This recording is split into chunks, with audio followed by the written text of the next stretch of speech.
Connu une telle situation, plusieurs quartiers de la capitale ravagés par des inondations. Selon un dernier bilan, on compte au moins 24 morts. Le point, Emmanuel Godard.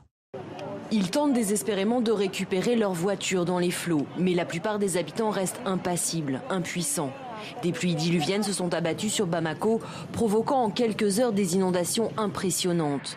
Une vingtaine de personnes, au moins, a trouvé la mort dans les courants.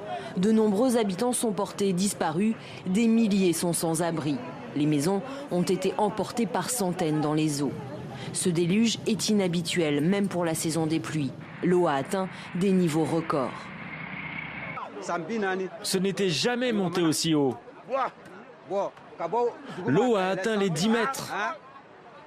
Normalement, elle ne dépasse pas 5 mètres. Une cellule de crise a été mise en place. Elle sensibilise les habitants pour qu'ils quittent leur maison.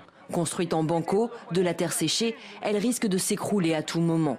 Le quartier le plus touché, Bankoni, ici les maisons sont construites de manière anarchique, même sur les canaux d'évacuation. Il y a des morts et des blessés parmi mes voisins. Beaucoup de choses ont été détruites. Des maisons se sont effondrées. Certains ont tout perdu. J'ai perdu toute ma famille, ma femme, mes enfants. L'entraide est forte pour secourir ceux encore piégés par les eaux, pour récupérer dans les décombres ce qu'il est encore possible de sauver. Les autorités ont ouvert des écoles pour accueillir les sinistrés. Des couvertures, nattes et moustiquaires ont été récoltés par la Croix-Rouge, mais aussi par les habitants.